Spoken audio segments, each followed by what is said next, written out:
really want to say, oh Baba, from the depth of my soul, I sing praises to your holy name. Thank you, Jesus.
Ọba àwọn ọba kìnìún ẹ̀yà Júdà tó gbani lágbàtán.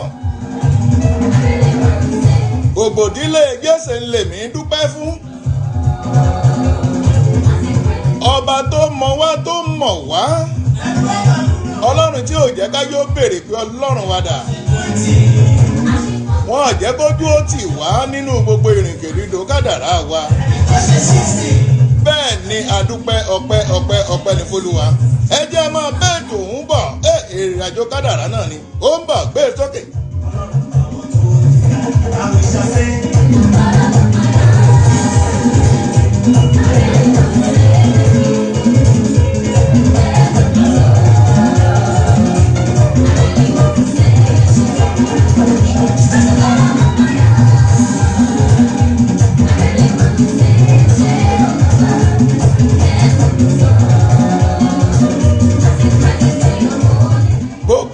Olùfẹ́ wa pátápátá jákèjádò gbogbo àgbáyé àkíyìn fún ọjọ́ tòní, fún Sunday, fún gbogbo mìíràn tó ń ṣẹlẹ̀ lágbègbè wa. Ẹ ṣáà ti mọ̀ bó ṣe ń lọ. Ẹ fẹ́ kí n sọ̀rọ̀ sókè kó tí ìyá ìrìnàjò kádàrá ló wọlé ábọ̀ àìdé.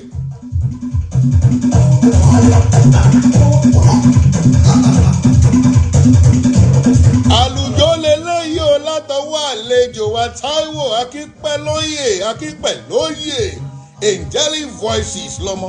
Ẹ ṣáà gbọ́ bó ṣe ń dún lábẹ́lẹ̀. Ẹ fẹ́ gbọ́ sí kí n gbé e sókè. Ókè mọ́ bà ẹ ní sùúrù.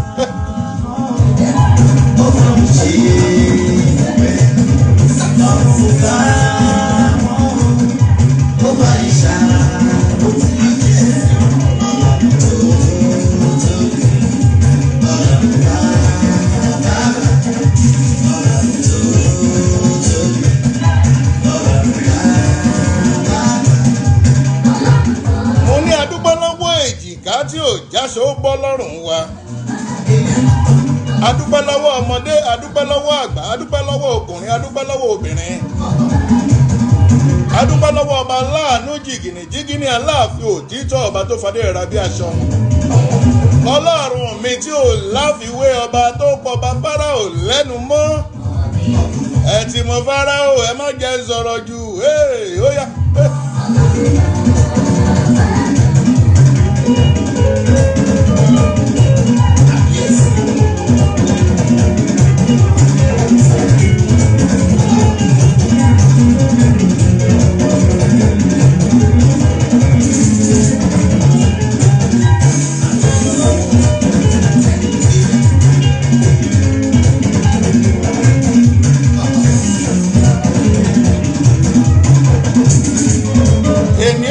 tọ̀tọ̀ ìní ó yàtọ̀ torí celebration Sunday náà pè ní.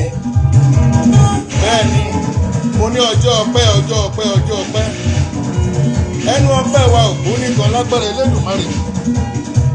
Kí ni ṣe kí ni kí ló báyìí? Mo gbọ́ ọ.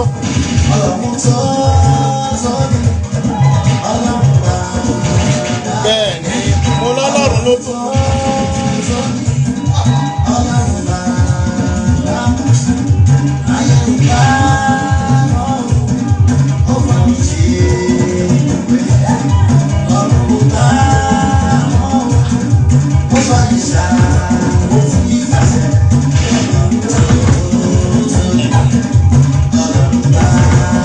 Èmi náà ó dá òfin ní ẹ̀rọ mi ló fẹ́ ṣe fọ́ǹbù o mo yá tètè pa kó má bẹ̀tò jẹ́ ó dá.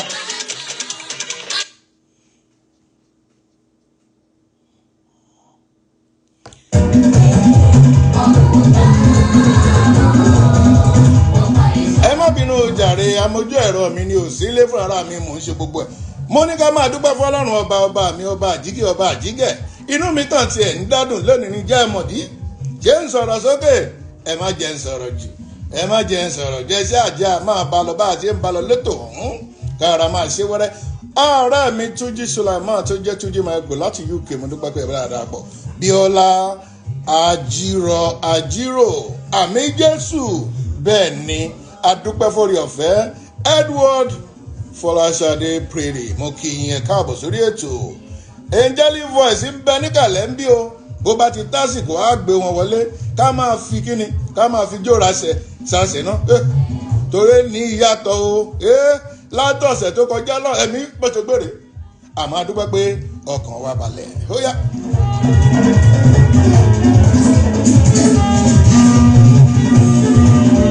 látọjọ́ tí mo ti gẹ́gẹ́ bí ẹ ṣe mọ̀ lórí ètò wa oríṣiríṣi ẹ̀bùn ń bẹ ìyẹn tó ń pè ní oríṣiríṣi recharge card fẹ́yìn olólùfẹ́ wa Airtel ń bẹ 9mobile ń bẹ Glo ń bẹ MTN ń bẹ bẹ́ẹ̀ bá ṣe fẹ́ sí láṣẹ jù sí yín lónìí gẹ́gẹ́ bí ẹ ṣe mọ̀ jà lórúkọ tèmi ni Ọ̀túnba Olúwafẹ́mi ọmọ Akínáyàjọ múlẹ̀mílà kan ní ìdí ọmọ ẹkùn níbà Ìdọ̀rẹ̀ ní bàbá tèmi undiluted Ìdọ̀rẹ̀ mọ́ bàbá mi Ìdọ̀rẹ̀ ìyá mi Ìdọ̀rẹ̀ kí lẹ ti gbọ́ sí kò sọ́bọ nínú rẹ̀ mọ́ gbé sókè.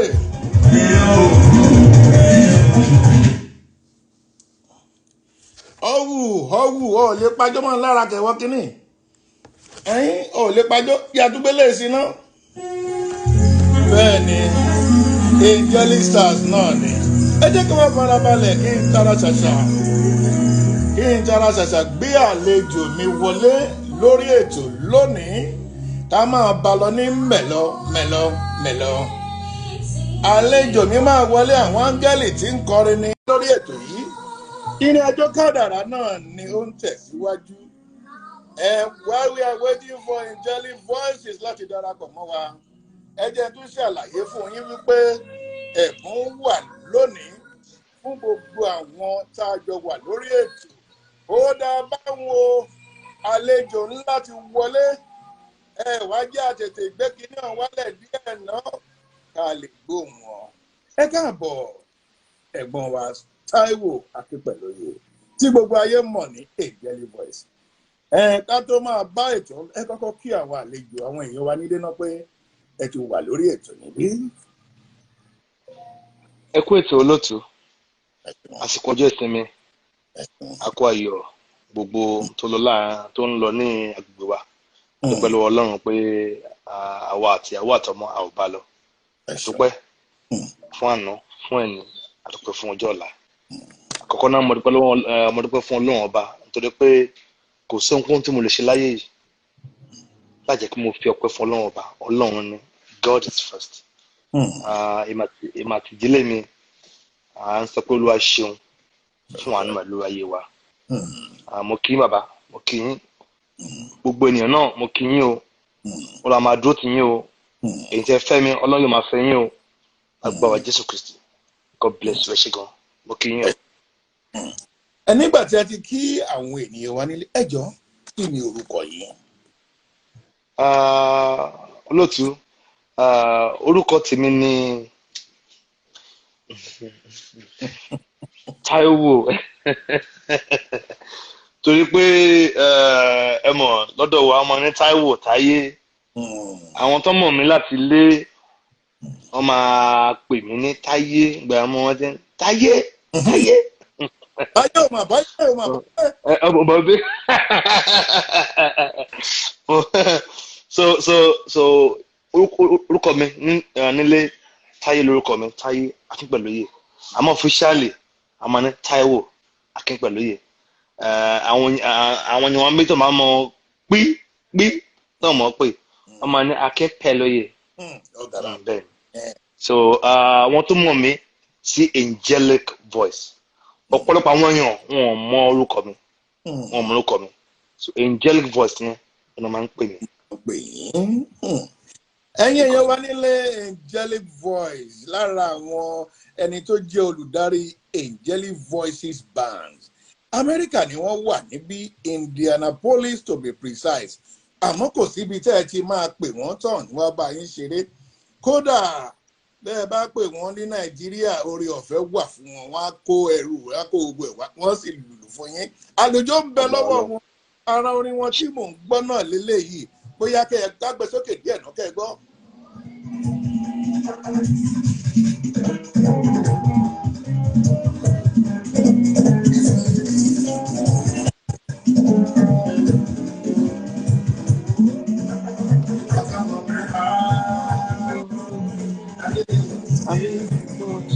Thank you.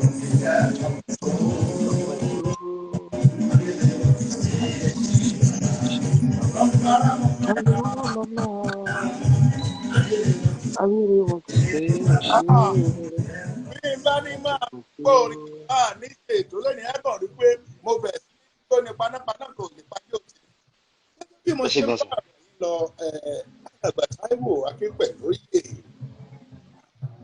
nínú ìrìn àjò kádàrá a máa sọ fún àwọn ènìyàn wípé bẹ́ẹ̀ bá lọ iléèwé ń tẹ́ ẹ kàkọ́ ẹ lè má fi jẹun torí pé ní ìdáńdá tí Ọlọ́run dá wa sílé ayé ó ti fún wa ní ẹ̀bùn kan pé gba ẹ̀bùn yìí o bó bá délé ayé lọ lò ó fún àǹfààní fún kó lè rọrùn fún wa láti gbélé ayé ọ̀hún torí pé bórí bá mọṣẹ́ tí ó ṣe là kò ní pẹ́ kó tó ṣàṣeyọrí ó ṣe wá pẹ̀lú orin gan lẹ́yìn ẹjọ́ káàtẹ̀ tó bẹ̀rẹ̀ pé ká máa béèrè pé sórin ni ilé ìwé bolẹ̀ lọ bolẹ̀ ti bẹ̀rẹ̀ bolẹ̀ kà á. So mo bẹ̀rẹ̀ láti ilé ẹ̀kọ́ primary school ní ìlú Ondo to be precise Tèmídire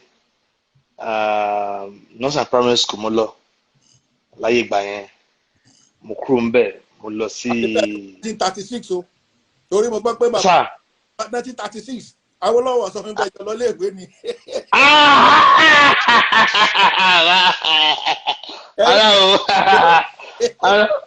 ara o so mo abẹ̀rẹ̀ iléèwé primary school ní Tèmídire l'Ondo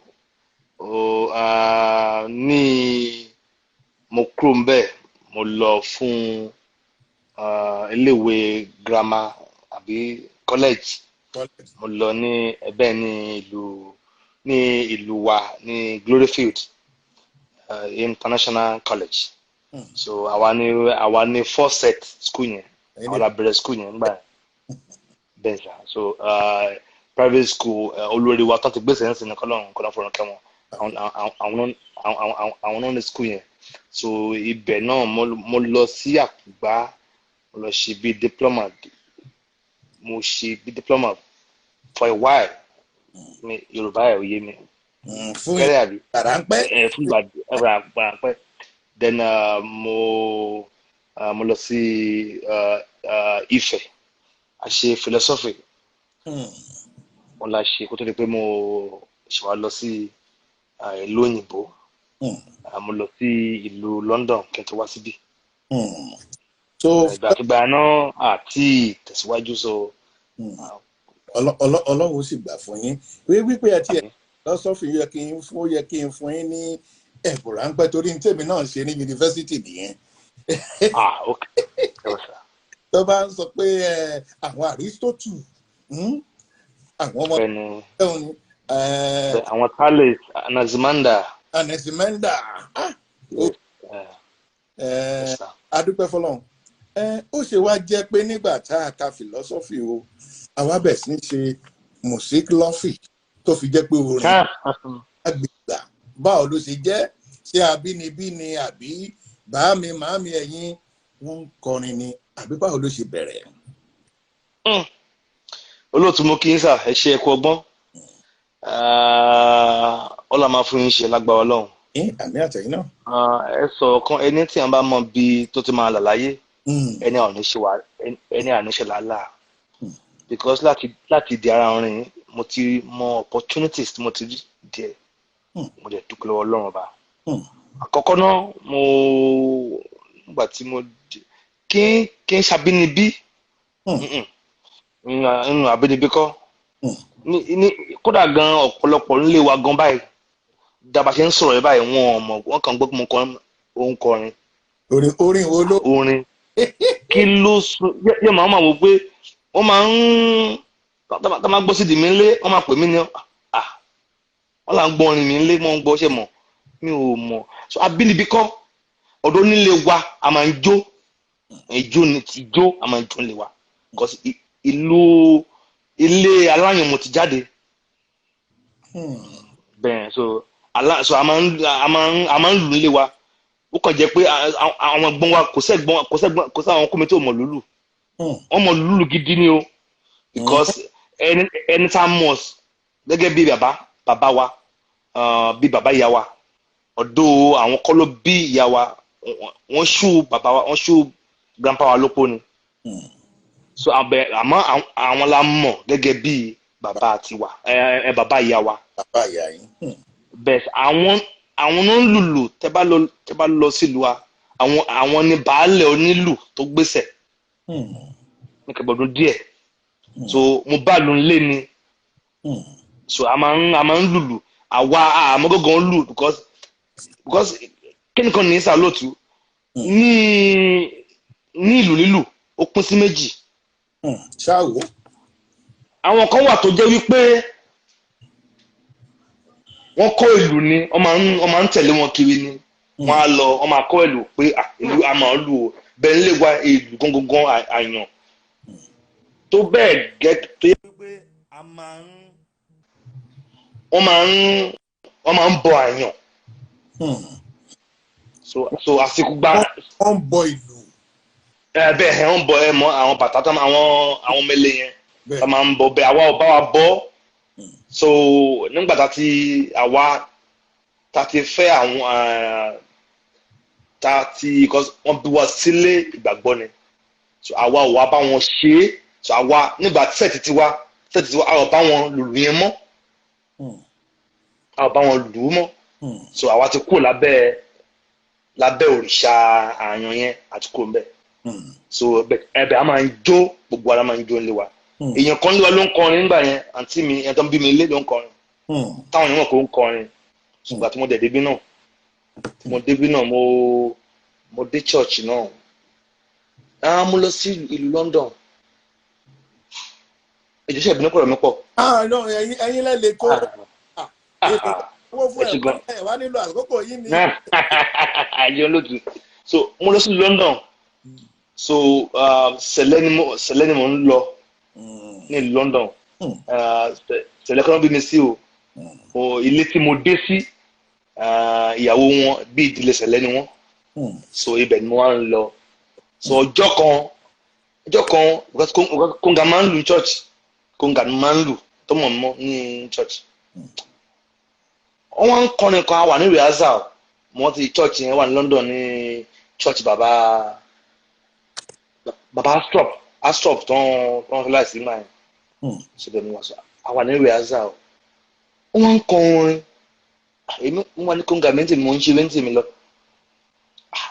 wọ́n ń gbé orin kan wọ́n ń gbé orin yẹn wọ́n fẹ́ gbé orin bẹ̀ tí wọ́n gẹ̀ẹ́tì gbogbo wọn gẹ̀ẹ́tì ẹ̀ bóyá èmi ni o bóyá èmi Ọlọ́run mi ni o orin yẹn kàn jáde ni wọ́n ṣe wò mí yẹn pé ta ló gbé orin bíi Táyé Kóńgà ló ń kọrin lọ́wọ́lọ́wọ́ yóò. ló ń kọ́ mi lọ́wọ́ mo sì ní wípé ó yá kọ́ dáàdì àtìgbà yẹn ní sá o mo dàbí igbákejì ọ̀gá akọrin wa àtìgbà yẹn náà wọ́n fún mi láyè mò ń kọrin ó tó di pé mo kúrò sẹ́lẹ̀ tí mo lọ sí denomination mi gangan àti mo dẹ̀ kúrò ńbẹ̀ náà church kàmá kọrin church mo dé sílùú òyìnbó mi náà church mi náà ọjọ́ tí mo kọ́ kọrin kóńgà náà mo tún lọ lò wọ́n tún ní ká pé orin mo ṣé kí n tún ọmọ náà kẹ́ fún mi microphone kí n kọrin pẹ̀lú rẹ̀fọ̀ lọ́wọ́ mo dẹ̀ kọrin lẹ́yìn ìgbà yẹn gan wọ́n sọ pé ṣé mo ní báńdì kún lé ni ṣé mo ní báńdì náà mo ní ara mi ò ní báńdì ẹni mi à ní pé ẹlẹ́kọ́ báńdì jọ kẹ́ ẹ lè wá play lọ́jọ́ wedding mi o okay o no problem ṣé àdẹ̀bẹ̀rẹ̀ sí ń kúra wájọ àkọ́ṣe ó túká ìkejì ó túká nígbà tó yá nígbà tí àsìkò Ọlọ́run tó gbogbo ẹ̀ dẹ̀ ṣe pẹ́kì àdẹ̀bẹ̀rẹ̀ sí ń ṣe pẹ̀lú rẹ̀fọ̀ lọ́run mo dẹ̀ èmi gan ò yé mi bẹ́ẹ̀mi gan ṣe ń kọrin bẹ́ẹ̀mi gan ṣe ń kọrin ò yé mi kò yé mi àdètú ni yé mi ṣe ń kọrin. Ayé ò ní jù lágbára Ọlọ́run. Àmín Jésù. Iṣẹ́ ọ̀hún ti wá lágbára Elédùmarè, ìmísí ọ̀hún orísun rẹ̀ ò ní gbẹ. Àmín Jésù. Wọ́n ní ká categorize orin tẹ́ ń kọ. Ṣé jùjú ni káàkiri ni àbí gospel àbí gospel jùjú àbẹ̀wò gangan ni.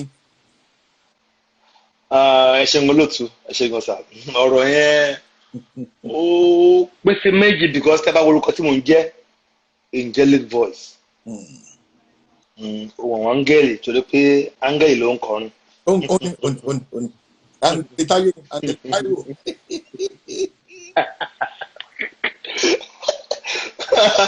So gẹ́gẹ́ bí orúkọ yẹn ṣe lọ a ti mọ̀ pé títọ́ Ọlọ́run ni kò sí mo ṣe kọrin a gbọ́dọ̀ bẹ̀rù ní Ọlọ́run a gbọ́dọ̀ pariwo ní Ọlọ́run tí a bá ti ṣe kò tí kò ì pé so máa pè ní gospel juju alive. Ìyẹn ni. So kódà bẹ́ẹ̀ ni. Iná nìyẹn o gospel. Bẹ́ẹ̀ ni gospel juju alive bẹ́ẹ̀ ni. Bẹ́ẹ̀ bá fẹ́ gbọ́ orin tó gbámúṣe tẹ́sí fẹ́ gbọ́ ìlú tó ń dẹ́rìn pò sónú ẹ bá ń kàn sí ọ̀gá wa Táíwò Akínpẹ̀lúyì Angelic Voices. Àwọn wà níkàlẹ̀ níbí ní Indianapolis ìlú Amẹ́ríkà ni wọ́n jẹ̀kú sí wọn a sì máa kọrin káàkiri Ọlọ́run sì ń fún wọn ṣe Ọlọ́run kò ní ìgbà lọ́wọ́ wọn. Bàbá ní ká nípa orin tẹ́ ẹ ti ń kọ àwo ti tó mélòó. Ẹ ṣe olóòtú pẹ̀lú oore-ọ̀fẹ́ Ọlọ́run tí mo dẹ̀ fi ògo fọ́lọ́run ọba ó ti jẹ́ rẹ́kọ́ọ̀dì méjì bẹ́ẹ̀ tá a ti ṣe adẹ̀ṣẹ́lẹ̀kan náà a ṣe bíi kò pẹ́ síra so a launch ẹ̀ lọ́jọ́ kan album méjì láti ṣe. 2 albums launch. Yes, 2 albums. Ló jẹ́ wípé ìgbà wo ni alákọ̀ọ́kọ́ yẹn ṣe oṣù ṣe owó foṣù jura wọn lọ ni àbí ọjọ́ kan náà lẹ́wọ́ studio rẹ̀ sì jáde. Ẹ sáré jọ ẹ jẹ́ kí n sọ kí ni nǹkan sà. Ẹ ṣeun. Ẹ má bínú ẹ jọ. Ohun tó mú kí album ẹ jẹ́ album méjì ni wípé tábàlì àkọ́ tí mo ṣe yẹn mo fẹ́ pẹ́ fọ́lọ́run ọba láti bí mo ní from the bottom of my heart ìyẹn gan story yẹn gan bóun yẹn gan ṣe dé àti mo sọ later. I really want to say thank you. So ohun yẹn ìyẹn ẹni pé nígbà tá a kọ débi kan a bẹ̀rẹ̀ sí kí àwọn ènìyàn à ń kí àwọn ènìyàn ní ẹ ṣeun a kí àwọn ènìyàn. So nígbà tí mo ṣe tó máa rí i pé ẹ wá o akọjá ewé mi ni o tábà fi tọ́lọ́run ṣe àfitèèyàn ṣe àmọ́ pé ṣe mọ̀ pé tá máa ń ṣiṣẹ́ a máa ní pé ká máa san ìdá mẹ́wàá wa. Bẹ́ẹ̀ni. Fọlọ́n ọba àkọ́bí ẹni tábà ti ní tọ́lọ́run ni. Bẹ́ẹ̀ni. Ó kẹ̀jẹ́ pé gbà mí ò lè àti fún fọlọ́run gbà mí. Bẹ́ẹ̀ àkọ́bí ẹni ohun gbogbo tí a bá ti ń ṣe láyé àkọ́bí nǹkan ẹ̀fọ́ tó ń tọ́lọ́run ni. Àwa ṣáàbọ̀ mi mo rí i pé mo ti kí àwọn ènìyàn jù nínú ábọ̀mù yìí. Ẹ wá mi ò fẹ́ fi ti ènìyàn ṣe àkọ́kọ́ ẹ jẹ́ kí n ṣàwò kan fọlọ́run ná kí n fi yan Ọlọ́run mo wá lọ deep àwọn ohun tá a kọ mọ́ ń gbà wọ́n yẹn àwọn tá a kọ mọ́ tá a kọ ara ẹ̀ dìde ẹ bá wà jó ṣe mọ àwọn tá a máa kọ́ gbà yẹn tó máa mórí wa wú bí gàrí yọ olúwa wa ló ń gbé wa ga bẹ́ẹ̀ so mo wá lọ deep àwọn ohun tá a kọ mọ́ ń gbà wọ́n yẹn àwa kó wọn jọ yẹmọ ẹja kọ fọ́lọ́run ọba tàbí wọ́n ní àti pé a mọ̀ sọ pé àsọnà bíi tàtijọ́ mọ́ àtijọ́ yẹn ó ṣe kókó ní ayé ẹ̀dá so mo lọ àwọn oníyẹn so ẹ rí i pé nínú abọ́ mi yẹn mi ò kí anybody sínú ẹ̀ àfi bí tí mo ti dúpẹ́ lọ́wọ́ Ọlọ́run fẹ́ bí mi àtàwọn báńdì mi ò kí anybody pé Ọlọ́run wo ni o mo wá switch ẹ̀ síra so bá ṣe wá ṣe pé I will launch this album ìkànnì ẹ̀ Ọlọ́run ọba ni pẹ̀nìtà so kò pẹ́ síra ohun gbọ̀kan láyé yìí a máa ń sọ pé kòró tó wá pé kòró jáde ni abọ́ mẹ́rin ní ṣe ó likely kí n má ṣe so kòró yẹn àsìkò ìsinmi yẹn àsìkò yẹn ni abẹ̀ sí ń jókòó àwọn ta ní àkówọ́njọ so wọn gbogbo ẹ̀ náà gbogbo ojú 2 or 3 months síra so bẹ́ẹ̀ kan náà làwa launch ẹ̀. Wọ́n ní nínú ire ibi a máa jáde nínú ìdíire a máa jáde Ọlọ́run jẹ́ kí ire ó máa ṣẹlẹ̀ sí gbogbo wa lórí ọ̀rọ̀ kòró àti tó ti là torí àwọn tó ń ṣe face mask kì í sìn ìṣọwọ́ tí wọ́n fi ń tà tó bá sọ fún ọ pé ní tó kọjá pé ẹlòmíì ò face mask tó ṣe yìí ló fi dìbò lọ ní ọ̀wù ó sì wá tó bá wọn. Ní ìgbà tí ẹ̀gbọ́n wa Táíwò Akínpẹ̀lúyè tí wọ́n ń sinmi ẹ jẹ́ àpè recharge card kan fún àwọn ènìyàn wa ní Nàìjíríà Airtel láàkọ́kọ́ pé o ẹ̀yin tẹ́ ẹ bá ti ní gègé tó dáa tẹ́ ẹ sì ní fingers tó fast ẹ jẹ́ bá wa dòwò pọ̀ Airtel náà rèé o ó kan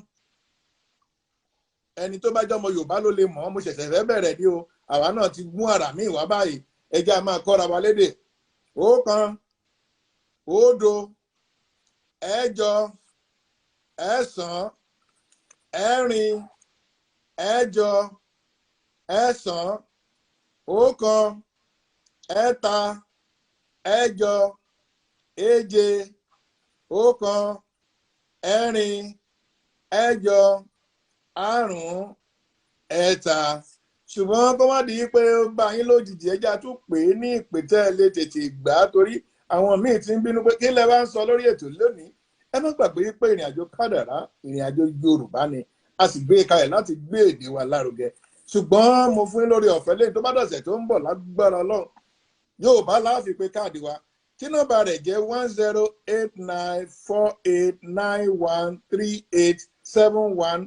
1089489138714853 ẹni bá ti jẹ́ kó kàn sí wa lórí ètò. Ẹ̀gbọ́n wa ní ìgbà tí ẹ̀ ń sọ̀rọ̀ lọ́lẹ́ẹ̀kan ẹni ọ̀rọ̀ wà lórí àwo yẹn ẹ jẹ́ wá padà sórí àwo yẹn kí ló gbé yín débẹ̀ kí ni ìmísí tẹ́ ẹ rí tẹ́ ẹ fi ní àwo yìí o mo gbọ́dọ̀ sí ṣé lára ìrìn àjò kádàrá ni ó sún yín débẹ̀ ní àbí ó ní ìtàn kan tó rọ̀ mọ́ àwo náà. Ẹ ṣeun olóòtú àkọ́kọ́ náà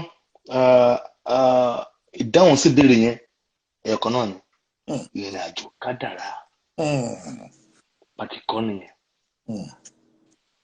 bàtí kọ́ ìrìn àjò bóni kádàrá bẹ́ẹ̀ ni sá tẹ bá rí mọ́sọ̀ kan lẹ́kọ̀ọ́ yẹn ẹ jẹ́ mọ̀ pé kò pẹ̀lú ara dáhùn ìbéèrè yín nípa bóni yẹn ṣe wáyé gan tí mo ní pé from the bottom of my heart I really want to say thank you.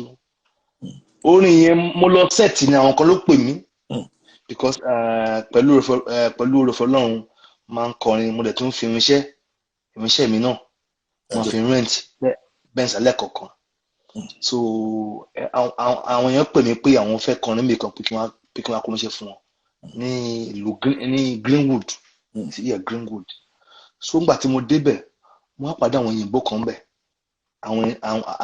àwọn náà ní ọ̀ọ̀lù yẹn event hall yẹn so bí mo ṣe ń kórin iṣẹ́ àtọkọ àtìyàwó bọ́n ṣe bẹ̀rẹ̀ sí ràn mí lọ́wọ́ nìyẹn wọ́n bá mi ń kórin iṣẹ́ wọ́n bá wọn ràn mí lọ́wọ́ so nígbà tá a wá ṣe tán wọ́n tún ràn mí lọ́wọ́ again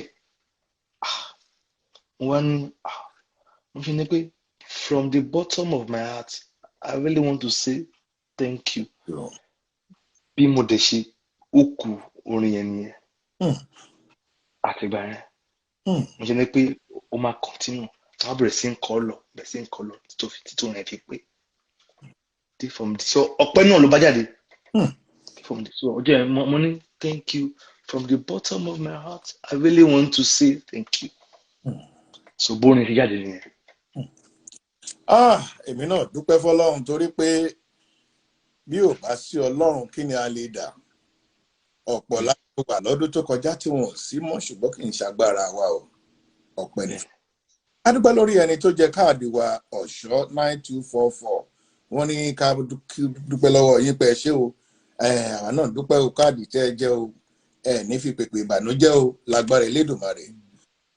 Bá ní ká wá sọ torí pé a máa ń fi ìdí ọ̀rọ̀ múlẹ̀ lórí ètò yìí. Ìdí tá a fi gbé ètò yìí kalẹ̀ mo sọ lẹ́ẹ̀kan wípé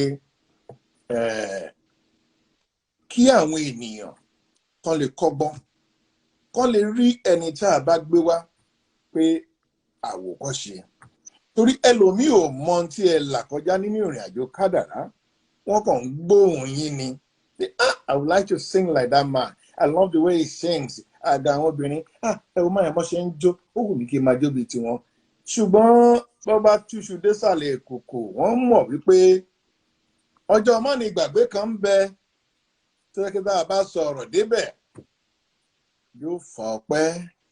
Ǹjẹ́ ẹ nírú ọjọ́ bẹ́ẹ̀ nínú ìrìn àjò kádàrá yín káwọn ènìyàn lè mọ̀ wípé àforítì láyé yìí kò sí tí ò lè mú jáde o béèyàn bá lè máa ṣe ní ìṣe pé ó mọ ohun tó ń ṣe. Yorùbá ní àtẹ́wọ́ ẹni kì í tan ní jẹ. Nínú ìrìn àjò yín ẹ̀kọ́ wo lẹ́nu àwọn èèyàn lè kọ́ lára yín? Àkọ́kọ́ náà mi ò ẹ̀ṣin olóòtú àkọ́kọ́ náà mo fẹ́ kí gbogbo wa ká máa ní ẹ̀mí ìrẹ̀lẹ̀ ẹ̀mí ìtẹríba. Mo rántí ìgbà tí mo bẹ̀rẹ̀ sí kọrin àwọn kan ń bú mi wọ́n sọ fún èèyàn kan pé mò ń dọ̀bálẹ̀ kí àwọn èèyàn torí pé ká máa fún mi ní orin kọ pé ká máa fún mi lérè ṣe. Bẹ́ẹ̀ àwọn tó mọ̀ mí mo bá ń lé ni. Tẹ́ bá rí àbúrò mi tó bí tẹ̀lé mi tó bá kí yín báyìí ẹ̀yin gan máa gbórí ẹ̀ sókè pé ó tó.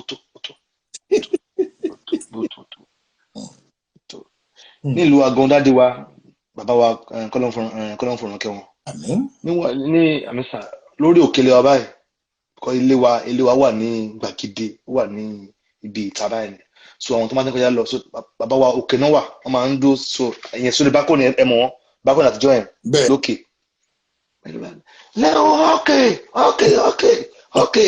Okay. So wọ́n ti mọ̀ wọ́n so abánlé ni so ó dẹ̀ wá ó ràn mí lọ́wọ́ ìgbà míì gan ni mi ní aló ti ń kíyànjú èmi náà máa tún fọ̀hún náà máa ní pé ẹ̀wẹ̀ ni èmi ò ní kí wọ́n ti ní máa kíyànjú mi ò ní kí màtẹ́lẹ̀ bá máa ní mẹ́ṣin yẹn mọ́ má ti dẹ̀ báyìí agbára mi ò tún ní gbé because ohun tá a bímọ wa ni mi ò ṣe é for again mo máa dúpẹ́ pé bẹ́ẹ̀ sà so kò mi ò ṣe pẹ̀lú pé mo ń ṣe mo ti ń ṣe gan kí tó bẹ̀ sí ń kọrin inú mi dùn pé àǹtí mi wọ́n wà lórí ètò bẹ́ẹ̀ àǹtí mi all over fashion sọ́ńtàṣọ sista mi Mọ́nísọ́lá ẹ má bínú pé mò ń ṣe polówó tán sanwó fún un. ọ̀nà bẹ́ẹ̀ ètò lọ́wọ́ àjọ ń ṣe ètò òun ni. bẹ́ẹ̀ ni àǹtí mi. ènìyàn torí àwọn torí náà ṣe wà níbí irú ọ̀gá ńlá of Indianapolis àwọn náà bẹ lórí ètò àwọn ọ̀gá ńlá of Indianapolis nìyẹn event by Láìdé wọ́n darapọ̀ mọ́ wa Smiling Prince ẹ káàbọ̀ official Olú Davis àwọn náà kí yín olúwa tó sùn ìbílọlá wọn ni ẹkú ètò àwọn bẹ àwọn sísá wa náà all over fashion ẹ bá sọ fún ọ pé wọn máa rán agbádá fọlọ́ọ̀tù o ká agbádá gẹ́gẹ́gẹ́ kí a máa ṣe náà. wọ́n ń taṣọ òfin náà o. agbádá láwọ̀ o ẹ máa bá ẹ̀rọ yín sì sọ. yes sir so àwọn náà mọ̀ pé ní ọba ṣe máa ń ṣe nìyẹn àǹtí mi yẹn gan báyìí gan wọ́n jù mí lọ o wọ́n pọ̀ mí dàgbà o àǹtí yẹn tó bá ń kí mi báyìí tó bá ń ṣe kí mi báyìí gan wọ́n máa ń kí mi bí ẹ̀gbọ́n wọn ni. ẹran torí pé abanlé ni kò sẹ́ńtà àlè kí bó ṣe ọmọdé ó jù wá lọ kù jù wá lọ bá ṣe máa ń kí wa lé wa nìyẹn tí máa ń pè àgbọ̀n mi gan wọ́n ṣe máa ń ní báyìí wọ́n ní ẹ̀rọ àní ilẹ̀ ọba yìí wọ́n ṣe ń kí mi bẹ́ẹ̀ àmọ́ ó jù mí lọ́jọ́ orí so abanlé ni so kì í ṣe bá torí pé mò ń kọrin so ẹ̀mí rẹ̀ lẹ́yìn ó ràn mí lọ́wọ́ kó sàmì àwọn tí mo ti pàdé jẹ́ pé ordinarily mi ò lè pàdé wọn. So mo dẹ̀ dúpẹ́ lọ́wọ́ Ọlọ́run pé Ọlọ́run gbà fún mi ṣe mi ò pé o sẹ́ni tó pé bẹ́ẹ̀ ni sà. Ìrẹ̀lẹ̀ ni wọ́n fi ń rìnrìn àjò kádàrá ṣe kárí mi kọ́ ló láyé o bẹ́ẹ̀ bá gbéra yíra Ọlọ́run á sì gbé yín wálẹ̀ ṣùgbọ́n bó o bá rẹra rẹ sílẹ̀ ìwé tá à ń kà Kùránù sọ Bíbélì sọ wípé bó o bá gbéra rẹ tó rẹra rẹ sílẹ̀ Ọlọ́run á sì gbé ẹ lókè kó lọ ajá máa rí ìjà lójoojúmọ́. ẹ jẹ́ tún fún àwọn ènìyàn wa ní nọ́mbà míì nọ́mbà tí wọ́n ó jẹ́rìí o ẹ jẹ́ kí wọ́n glow with pride glow la fẹ́ pò gbogbo ẹni tó bá ní glow card ẹ jẹ́ mi náà mọ mi sí ná torí kò easy àti pé glow mo ń bọ̀ o kì í tí ì dé. àṣẹ àbá. ẹ jèrè glow wa rí o ẹ̀yin olólùfẹ́ wa mi tẹ́ tí ń gbọ́ wa tẹ́ tí ń wò wá 940 461 578 715 505 ká tún pè é lẹ́ẹ̀kan sí 940 461 578 715 505 bẹ́ẹ̀ bá ti jẹ káàdì yìí ẹ jẹ́ ká gbọ́ nínú ìrìnàjò kádàrá yín ọjọ́ má ní gbàgbé wo lẹ̀ lè gbàgbé tó bá jí yín pẹ́pẹ́pẹ́ kódà táyé o ọjọ́ súwé lè gbàgbé níjọ́ yóò ti ṣẹlẹ̀ lọ́jọ́ ẹ̀ náà ló ká fọ̀ ló ká yàn ní tẹ̀ bẹ́ẹ̀ yìí o. a fẹ́ gbọ́ irun ọjọ́ náà. olóòtú ṣílẹ̀ fún mi ṣe o. iṣẹ́ ni ẹni máa kọrin náà lọ́pọ̀lọ́ kéèyàn ọmọ ẹ̀kọ́ fún ìdání kó ló máa kọrin sìn bóni bá lọ ní resources yóò máa ṣe yóò ká lè fi kọ́gbọ́n.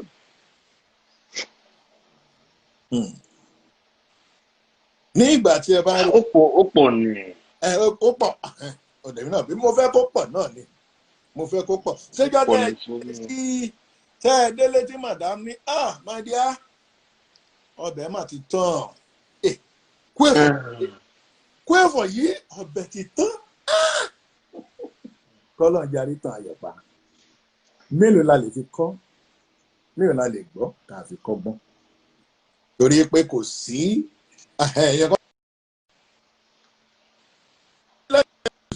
ok ṣé ẹ bá mi help wọn. ok ṣé nínú iṣẹ́ orin àbí ní general ok láyé ok. iṣẹ́ tẹ̀ ṣe gbogbo tẹ̀ ṣe nínú ìrìn àjò yìí náà. ok ok. àkọ́kọ́ náà mi ò nípasẹ̀ àkọ́kọ́ ṣe ó jẹ́ nǹkan tó pé mi lè gbàgbé láyé mi pé mi ò regret pé mo ń kọrin láyé èèyàn gan ó jẹ́ nǹkan dùnú fún mi because ó máa ń yà mí lẹ́nu ni àwọn tó mọ̀ mí pé mo jẹ́ nǹkan tó pé mo máa ń ó ṣe èèyàn bíi Mósè ní bẹ́ẹ̀ mi mo máa ń oyè mẹ́rin mo máa ń kálòlò sọ̀rọ̀ àmọ́ tó bá di pé à ń kọrin èmi gan-an ọjọ́ kan náà tí mo lè gbàgbé ṣe mọ̀ kí n jáde mo lọ kọrin mo dẹ̀ délé báyìí ni mo dẹ̀ ń play CD ní báyìí mo dẹ̀ ń fà mí gan mo dẹ̀ ń ké ṣe mò ń ké mo wọ́n pé ṣe mò ń kọrin then èkejì náà ìlú Amẹ́ríkà tá a wà yìí ìlú kò kí ń ṣe ẹjọ́ kì í ṣe paradise o ó jẹ́ wípé ìlú tá ti wá ló fà á tó bẹ́ẹ̀ gẹ́ tó yẹ pé téèyàn bá ti nà lóyìnbó á dàbí breakthrough fún yàn. bẹ́ẹ̀ ni. tó yẹ pé ìlú adáa ni pé à ń sá lọ lóyìnbó kò yẹ kó jẹ́ breakthrough kò yẹ kó jẹ́ breakthrough pé a lọ fún ìsinmi ráńpẹ́ ni. bẹ́ẹ̀ ni. so ọjọ́ tí mo gba visa wá síbí ọjọ́ yẹn náà jẹ́ ọjọ́ tí ẹ pé mi lè gbàgbé láyé mi torí pé mo ti dé last bus stop. Mo ti dé last bus stop ìyá ọjọ́ wa ń lé wa o bẹ́sẹ̀ mọ̀ mo ti ń dàgbà ní sọmọdé mọ́ ṣẹ̀mọ̀ àti fẹ́ tẹ̀síwájú ilé àlè lọ so jẹ́ ká. kí ló máa mú bọ̀ ṣùgbọ́n àdúgbò fọlọ́run. so mo dẹ̀ mo lọ wọ́n ṣe gba visa bá wọn ibẹ̀ wọ́n kí ni congratulation kí ló ṣe yín ṣe mọ́ so àwọn yẹn náà so ó pọ̀ wọ́n ní máa sọ mi ò lè sọ tán ó pọ̀ I have every reason àti máa pé ọjọ́ báyìí ni àṣọjọ́ tí mo lọ sí play ni tọ́ni kí nǹkan fún mi lówó lójú agbo wọ́n dẹ̀ wọ́n yẹn báyìí wọ́n lè ṣe kúdu wọ́n dẹ̀ tìbọ̀ mi lọ́wọ́ wọ́n dẹ̀ ká owó rèé. àdúpẹ́ lọ́wọ́ ọlọ́run pé orin ọpẹ́ lẹ̀ ń kọ nínú ìrìn àjò kádàrá yín. mọ́mí pépọ̀ ní kọ́ máa kí yín o láwọn ni àwọn jẹ́ Olúwatómísìn Ìbílọ́lá. This is mọ́mí favour wa náà kí yín o. ẹ ṣeun akí yín máa God bless you ẹ ṣeun o. bẹ́ẹ̀ bá ní kẹ́ ẹ mọ̀ wọ́n. wò ní àwòkọ́ àwọn tó ti wà níwájú pé mo fẹ́ dàbí lágbájá ẹ̀ mo like style ẹ̀ àti pé kí ni ìdí tẹ̀ fi ń gbúrú àwọn bẹ́ẹ̀ ní àwòkọ́ṣe. ẹjọ́ ẹ tún béèrè because kí ni network yẹn ó ń. nígbà tẹ́ ti ń ṣe iṣẹ́ yìí àwọn wo lẹ máa ń wò ní àwòkọ́ṣe pé ẹni yìí ṣe orin tó ń kọ yìí I like his style bó ṣe ń ṣe é àti pé kí ni ìdí tẹ́ fi mo yanrú àwọn bẹ́ẹ̀ pé this is my role model nínú orin kíkọ. ẹ nírú ẹ. ẹ ṣe wọn lótú ó kàn jẹ́ pé àwọn èèyàn wa wọ́n ti ń ibi tó ń darí sí ibi àwọn tó ń darí kò fi bẹ́ẹ̀ bá àṣà wa mu kò bá ohun tá à ń ṣe mọ́ àwọn ọ̀dọ́ pé ìgbàláyé bẹ́ẹ̀ ni so ìgbà máa ń yí ni ó máa ń yí ni àmọ́ ohun tá a bá ti mọ̀ pé nǹkan wa ní tá ń ṣe ó máa stand forever ni. Àwọn méjì ni mo máa ń wò láwòkọ́ṣe King Sunny Adé àti bàbá commander Evangelist Ebenezer Obey. Àwọn méjèèjì yẹn ni mo like àwọn gbogbo ni mo like àwọn so mi lè sọ pé mo fi kan lẹ̀ fún kan mo fi kan lẹ̀ fún fèkejì náà àwọn méjèèjì ni mo style wọn ó wù mí mo yàn láàyò because mi ò fẹ́ kí jùjú kú orin jùjú yẹn mi fẹ́ kó kú mo fẹ́ tẹ̀síwájú. I want to be the new King Sunny Adé the new Ebenezer Obey.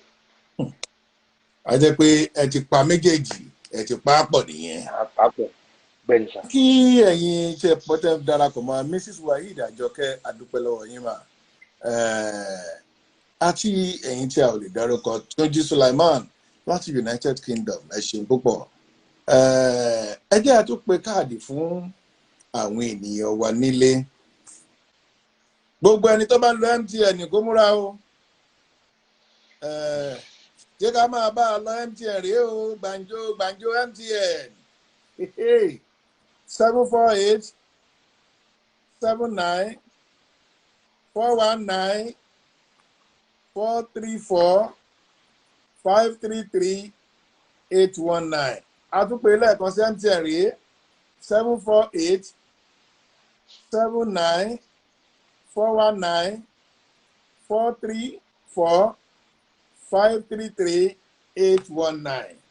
bẹ́ẹ̀ bá ti jẹ́ kẹ̀jẹ́ ká mọ̀ à ń kí ìyàwó Fadékẹ́ Ògúndèjì tó ń bá wa darapọ̀ lórí ètò àti ọ̀gbẹ́ni Túndé ẹ káàbọ̀ sórí ètò. Ẹ̀gbọ́n mi bàbá ní ká máa bá èrò ọ̀hún ká máa bá ètò ọ̀hún lọ báyìí. Ìbéèrè ta ní fún yín ni pé kí ló ń fún yín ní ìmísí?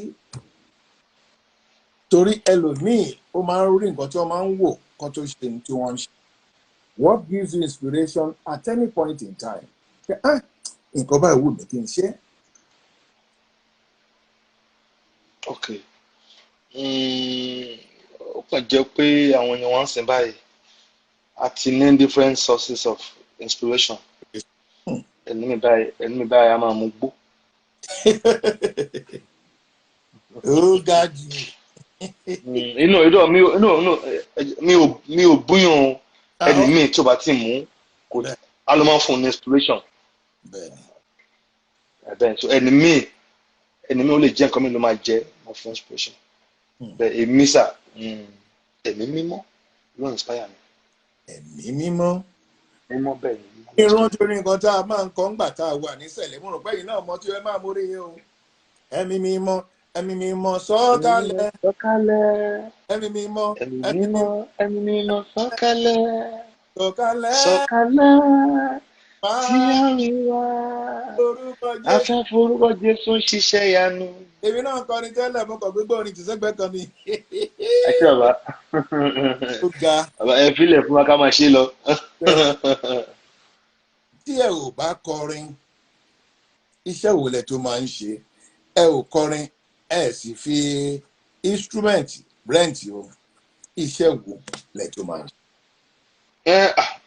Mo ní iṣẹ́ tó mo ń ṣe, mo ṣiṣẹ́ ní security firm kan nílùú Amẹ́ríkà ń bí.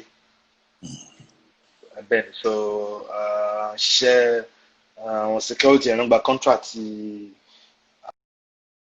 ilé ìwòsàn. A máa ń so company wa wọ́n jẹ́ bí alágbàṣe àbí. So the security as bá ṣiṣẹ́. So as a security officer. Ọ̀dà báwọn security officer ní bọ̀dá táyé o. Ǹjẹ́ áńgẹ́lì olórin sì tún ni wọ́n o. Mi ò tí ì gbé ìbọn o. Mi ò tí ì gbé ìbọn. So ẹ má bẹ̀rù. Wọ́n ní àwọn ògbébọn ẹ má bẹ̀rù. Èmi náà ń ṣeré ní bá tẹ̀ ń pè wọ́n security. Ìrìn àjò yín a máa rí wípé àwọn olórin gbogbo wọn kọ́ o. At least mo sì mọ àwọn olórin méjì mẹ́ta kan.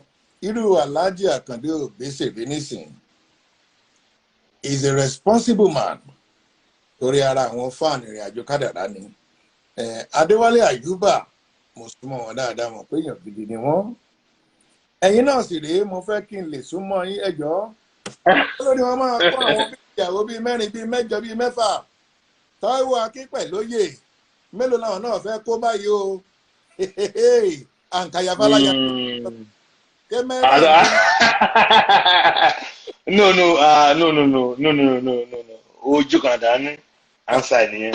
Ojú kan àdáni. Àdáni bẹ́ẹ̀ ni so mi ò ń àwọn tó mọ̀ mí dáadáa so mi ò fi boast àwọn tó mọ̀ mí dáadáa so pé mi ò ń ṣe mí bẹ́ẹ̀ ni wọ́n ní wá gbọ́mọ wá kí ni wọ́n ní owó ní náyàn so mi ò tí lọ. Owó ni dọ́là. So bẹ́ẹ̀ so mi ò tí kíkẹ́ mi ò tí mi ò ṣe ojú kan làdá ní. Adúpẹ́ fún pé ojú kan làdá ti yín ní àdáyé kò ní kú lágbára Ọlọ́run. Àmín Jésù. Tọ́fà West Pay ní àsìkò tí màdá bá pè yín sí yàrá àyẹ̀wò. Sóye yín báyìí pé kó tó láti wá ṣe iṣẹ́ mi o ẹ máa bọ̀ olólùfẹ́ mi o ẹ̀yin yín ò ní ròyìn o bẹ́ẹ̀ bá ṣe ń kì í àmì yóò o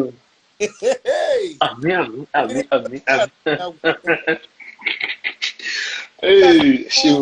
ẹ jẹ́ báwọn èèyàn wá lé ní 9 mobile o ká tó máa ká ètò òun nílẹ̀ torí ẹ sì máa kọrin fún wa náà díẹ̀ o ká tó lọ o àmọ́ ìyẹn olólùfẹ́ wa àti ìrí ẹni tó jẹ MTN bẹ́ẹ̀ bá sì rẹni tó jẹ ṣáà ní kẹ́ ẹ fi pè wá ẹ ṣáà sọ fún wa pé Glo àtẹ́ǹtẹ̀ tẹ́ fi ránṣẹ́ o àti jẹ́ o ní báyìí Airtel rèé o àmì 9 mobile rèé o tí ó jẹ́ Etisalat tẹ́lẹ̀ pẹ̀lú ẹlòmíì ò mọ́rú ní 9 mobile jẹ́ nọ́mbà 9 mobile yìí náà rèé o 688 683 316 390 291 àtúpè lẹ́ẹ̀kan sí 9 mobile 688 683 316 390 291 bẹ́ẹ̀ bá ti jẹ́ ẹ jẹ́ ká mọ̀ nílé ká tó máa jẹ́ kí ẹ máa lọ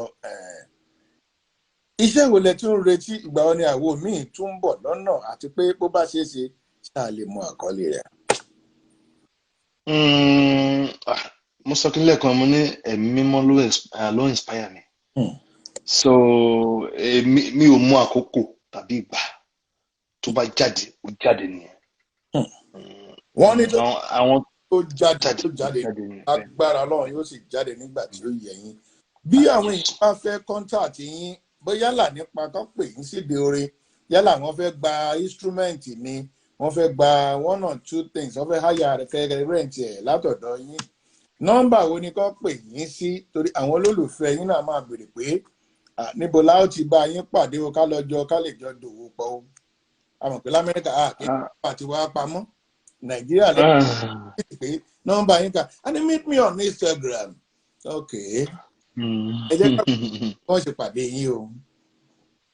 Okay sir so nọ́mbà mi fáwọn tó bá fẹ́ pè mí fún ni 317 529 9065 àwọn tó ń wà níbí wọn náà máa pè é then àwọn tó wà lẹ́yìn odi wọ́n máa fi +1 sí so it's +1 317 529 9065.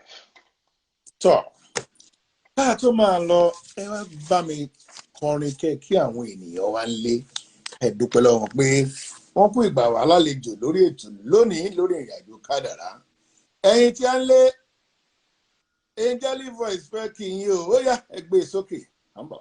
ẹ ṣeun.